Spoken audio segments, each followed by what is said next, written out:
Hey everyone, welcome to week 7. This is chapter 7 in the book, and we're going to talk really about B2B for this chapter. And for me, B2B is not that critically important for your understanding of marketing and the principles of marketing. It goes way more into the sales realm than it does into the traditional marketing mix realm. So I'm going to keep this one as short as possible, and we're going to kind of gloss through it. If your company that you've chosen or your product that you've chosen to marketing plan for has a B2B element, definitely pay a little closer attention to this. But we can get to that towards the end. So I've been in B2B for a long time. When I worked sales for several different sports teams of business, trying to sell to sponsors, trying to sell sponsorships to other businesses, B2B. And I've found the basic 4 things you need to know are 1, know your customer, 2, know their business objectives, 3, and maybe most importantly, establish really good relationships. And then 4, if from a marketing perspective, and if you are in a marketing role for a B2B sales company, your focus should really be how can you help sales folks. And that might be through trade shows or hospitality. There's a lot of different things that you can do to help the sales process move forward. But a traditional marketer for a B2B company is not really going to be focused on advertisements, because typically the purchasing is done for more than one person. It's not just a simple consumer buying it, whatever the product or service is. So I think the best way to segue into from that point is to look at this chart, and it really shows the marketing mix and the difference between consumer marketing and business to business. So please review this and know this. I think the biggest things are promotion is an emphasis on personal selling versus advertising. The consumer relations are very, very important. So really it's a people business, not necessarily a product or service business. So make sure you really understand this table. It's super important when you're thinking about the B2B versus consumer marketing relationship. Next, the stages of B2B buying. So please click this link below. It's definitely worth watching. It's about a 5-minute video that kind of talks through these stages. But it's definitely one of those things when you're a B2B customer, you have a problem, you need a solution. You're determining what you need in the product or service to fix that problem. And then you have to understand, okay, how many do I need? Who are the people I want to buy it from? Typically, there's a request for proposal that goes out to a bunch of different companies. Then the proposals come in, you have to evaluate them, and then you select your order, and then figure out if you want to buy it again or how you want to renew your contract, et cetera, et cetera. So watch this link. It's worth watching. The guy gives a very salesy focus to it, but it's definitely worth a watch when you're trying to understand this. Next, the nature of the market. The marketing environment is similar to a consumer marketing environment. However, the factors are just a little bit different for environmental, organizational. I think the organizational and interpersonal ones are ones I wanted to highlight, because you might have a great relationship with a salesperson and then be in a situation where you might be willing to pay more because you know their service is better, or you want to make sure that person gets the business and not a new company, or you have that relationship. So once again, I can't harp on this enough, but business to business is a relationship marketing process. The components of the business market, just read through this. Nothing crazy here, or shouldn't be out of the ordinary. And then the second part of the business to business components that we should really look at is government. Government spends a lot of money. We've taken a lot of tax dollars and spent a lot of tax dollars. And there are a lot of contractors out there like Lockheed Martin and other ones that, from toilet paper at the White House to the satellites we put in the air, those are all government contracts. The government's not making those products, so they have to buy them, and it's typically very lucrative. Next, the characteristics. This is very, very self-explanatory, so please read through this. And then the categories of business and market demand. So I'll give an example for each of these. So derived demands would be like IBM chips for Apple computers. Volatile demand would be like gasoline. Joint demand would be something like iPhones and iPhone cases. So you're not going to sell many iPhone cases if the new iPhone doesn't fit that case. Inelastic demand would be something like Starbucks, and then inventory adjustments would be something like what Boeing would have to do when, or for example, this just came out in the news the other day. The Airbus double-decker planes are going to stop being in existence. So you're going to have a massive inventory adjustment, and that also is going to come with a ton of layoffs, for the record. Make, buy, lease decision should be pretty self-explanatory. But if you think that, hey, I'm only going to need this machine or something for a year, it might make sense to lease it or rent it. If it's something that is going to be part of your unique selling proposition that you want to keep secret from the rest of the market, you might want to make whatever that product is, or if it's something that you need right away and you're going to use for a long time and you can amortize the cost, which essentially means you pay $1 million for it now, but you only recognize $100,000 of it every year for 10 years. Then it might make sense to buy something. So something to think about there, but you can kind of think about this for whatever next car you're going to buy as you're thinking about how businesses make this decision. Next, offshoring and outsourcing. Hopefully the majority are aware with outsourcing practices and nearshoring and offshoring. Take a look at this. It's just something to think about when you're thinking about how you're going to get your product into the market. Made in America is a marketing tactic that a lot of people use. However, that does come with a ton of extra costs, as if you were going to make something in China and send it over. There's a lot of different things that go into each one of these decisions, from a marketing perspective, from a product perspective, from a distribution perspective.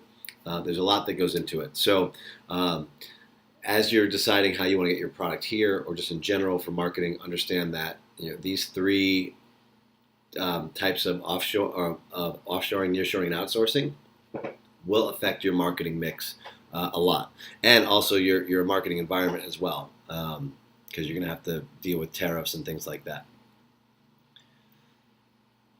Global sourcing, this should be fairly self-explanatory. Purchasing goods from services and suppliers worldwide. You can just read through that. The challenges of international markets. For me, I think the key takeaway here is, one, you're going to have to figure out in a relationship business, once again with the business to business lens, on how are you going to manage interpersonal relationships and cultural patterns in different countries, especially ones that aren't Western in nature, so essentially China or the Middle East, and understanding all the legal and restrictions and all the other marketing environment factors that you typically have to deal with in the United States. Or locally, you're going to have to deal with on another level, and there might be different languages involved, or customs, and definitely laws. So just something to think about there. Influences on purchase decisions. Last week we talked about influence a lot. So just once again, I think that third one is the most important one for me, is the interpersonal influences. Because the rest you can kind of overcome. You can't overcome a relationship with your boss and somebody else, and then forcing a purchase through. Analysis tools, this is important to know, because at the end of a purchase, you're going to have to figure out, hey, was this a great purchase or not? And it's key for the value analysis to be kind of close to the vendor analysis. So value analysis is, I bought this product, I wanted to do X, Y, Z. It did X, Y, Z, and more. This is awesome, and it saved us money. There's numbers you can put behind it, and it's very, very systematic in a sense. I know it says it right there, but it's black and white, versus a vendor analysis, which is, hey, did this person go above and beyond when I had a problem? Did they pick up the phone? Were they available on Sunday to talk to me? Did we get a price break? Did we get our delivery on time? There's a lot of different things that go into vendor. So your value essentially talks about the product, and then your vendor really is the service that goes beyond that. next to your buying center. This is super important for a sales concept. So we'll probably get more into this on the sales side, but it comes up here because of the business to business sales functionality. So you have your users, which is essentially, obviously, the people who are going to use the product, your gatekeepers, the folks that you're going to essentially call when you cold call a company. They're going to pick up the phone and make it very difficult to talk to the deciders and the buyers. Influencers are people who would be influencing the users and the deciders. The deciders are typically kind of the people who obviously are making the decision, but are in a position where they have the authority to do so, and the buyers are the ones that essentially stroke the check at the end. So this is super important for your products and services for your final project, because you're going to have to figure out how to get past the gatekeepers. You're going to have to figure out how to influence the influencers. You're going to have to know who the user is, but then understand that, like, hey, for maybe a horse riding helmet, the user might be a kid, but the decider is a parent, and the buyer is actually the school that is going to buy all these helmets for the kids. And in order to get to those people, you have to go through the gatekeeper at the school. So it is kind of a tricky maze, but you should be able to correctly identify all of these and figure out a way to make sure that they like your product. Last, the challenges of institutional markets. So there's a ton of red tape in this world, and if you don't know what red tape is, it's essentially all the nonsense that you have to do to get your product or service into a company when they're very heavily regulated, or when a lot of people are using it, when the decision affects a lot of people. I'm sure you've heard the term red tape before in government and in politics. Well, it exists in the private and public sector as well, and typically it's something that a B2B function has to overcome over, for example, you just wanting to go out and buy a toothbrush, right? So if a hospital wants to buy a toothbrush, it affects a lot of patients and a lot of people. If you just want to go buy a toothbrush, you just go buy it. There's no red tape. So just to summarize here and think about your final project, check in, what kind of demand are you trying to cultivate for your product or service? Are you B2B or B2C focused? And this can be a tricky one because your user might be a B2C, but your actual purchaser and influencers might be B2B or vice versa. So rather than just say, hey, we're making a drug for students to be focused, well, are you selling to the doctors? Are you selling to the schools? Or are you selling directly to the consumer? So if you're having any kind of questions about this, feel free to take a stab at it and send it to me, and then I'll happily give you feedback on whether I think you're going in the right direction or not. And then can you talk about the buying concept center for your product? I think that's super important for you to understand because it'll help you guide your marketing plan. So far, the majority of folks have not taken me up on going through the marketing plan and checking in weekly. I can't stress enough how helpful this will be to you in the end because you don't want any surprises. But trust your judgment and have a great week.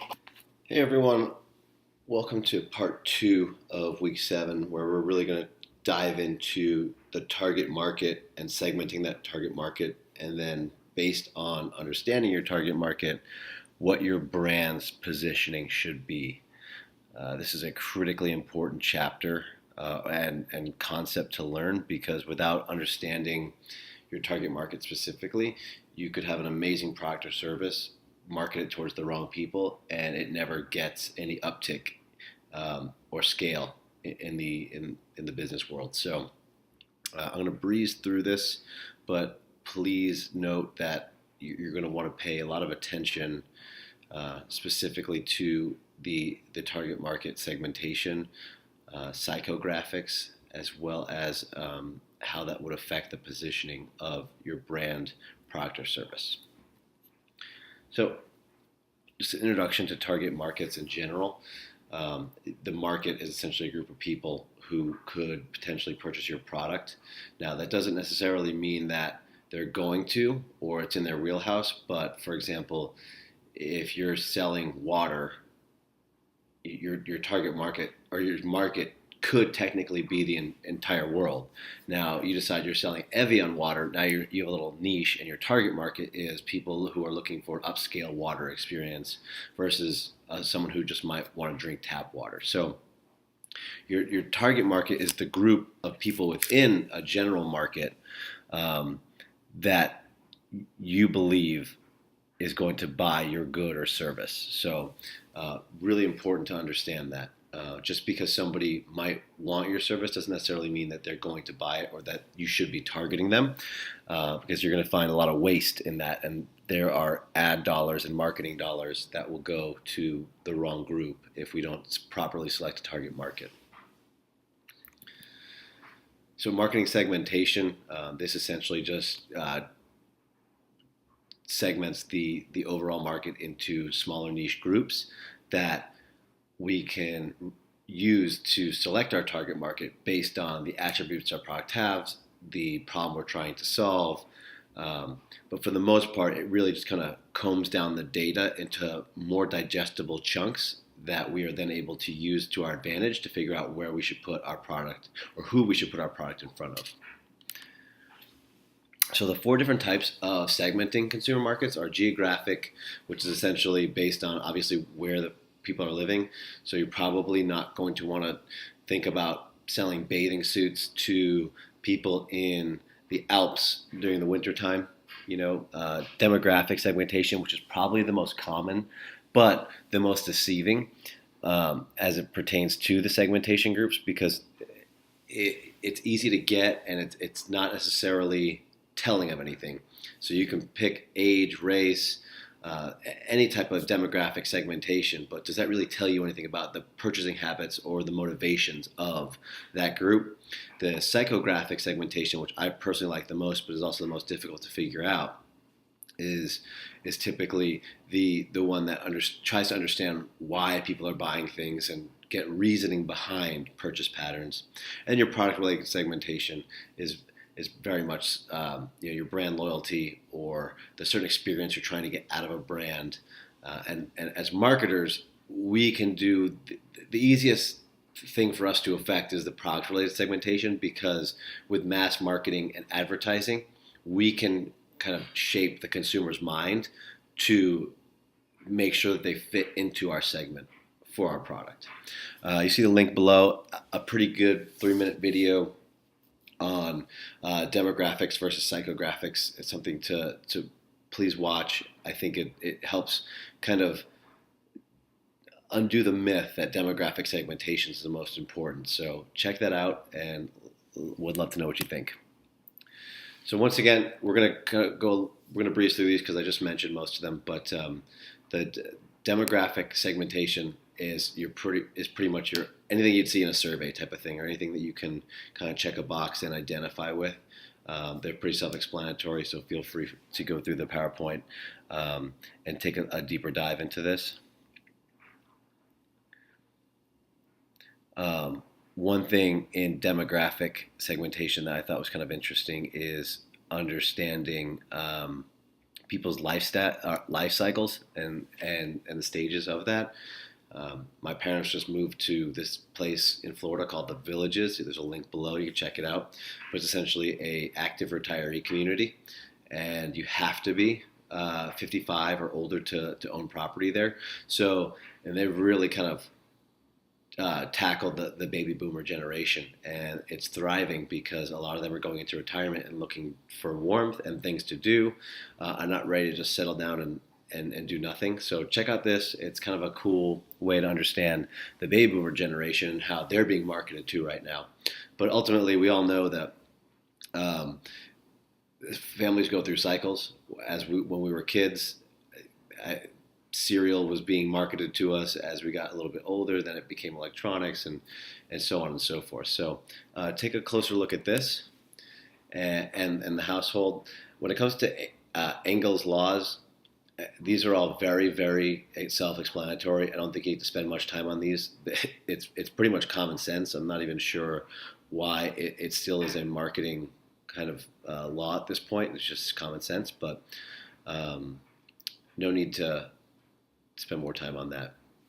So psychographic information, once again, this is where I think the majority of what we're trying to do can really, the majority of this psychographic segmentation data can help us figure out why people are buying things and then use that as marketers to make sure that we're doing a good job. So values, lifestyles, attitudes. On the next slide, you'll see here I have the VALS framework.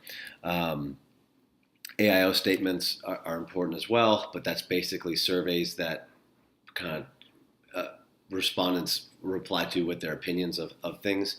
Once again, most of this stuff is done by survey, so you got to take it with a grain of salt. There's hard data for actual purchases always kind of trumps the self-identified or self-fill-ins, but the psychographic segmentations is super important.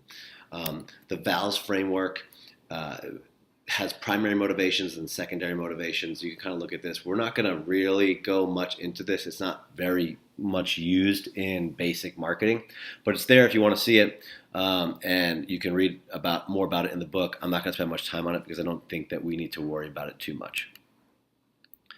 And like I said before, product related, this is essentially folks succumbing to branding, or if they really like a product, they have brand loyalty, they've been using it since they were kids. There's a certain product for a certain thing they need to do. I always think of like Flex Seal when I think of product related segmentation. Like if I had leaky gutters for some reason, that marketing just gets to me. But yeah, product related is pretty self-explanatory, and if you don't get that, there's more in the book. The marketing segmentation process. This is something that you'll end up doing later on for your marketing plan, but right now we don't have the forecast data. But essentially all it is understanding each segment and then forecasting how profitable it will be. So this is a huge thing to do before you actually launch a product for a target market that you think is your target market, because you want to be able to understand generally based on forecast data how much you're going to make and are you going to be profitable, which is the whole point of all this anyways. So this has a lot of big data put into it, but at the same time is really heavily dependent on forecasting. We are not going to go too much into the forecasting tools in this class because it's kind of way above a basic marketing class's needs, but just understand that forecasting data is super important to this process to see if you're right. Next, undifferentiated marketing. I think this is important for any of your products that are basically one thing. I put Geico here. They're a client of mine. Yeah, everyone knows that Geico is auto insurance. That's pretty much the majority of what they market to folks out there. Their strategy is very simple and it focuses around a single product. So this is mass marketing at its best, and there are several other examples in the book if you want to check that out. Next, differentiated marketing.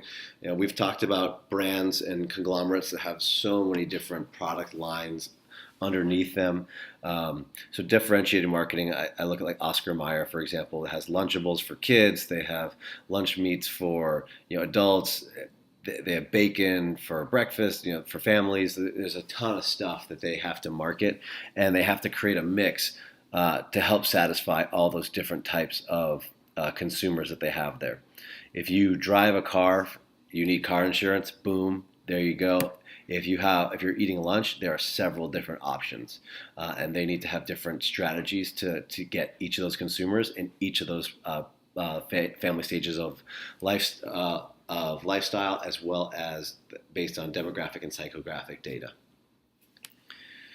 Next, concentrated marketing. So this focuses on a single segment of market. I have a funny little ad down here on the concentrated marketing Dollar Shave Club. Check that out. That's a really good example of concentrated marketing. It's really funny too, and mildly inappropriate, forewarning.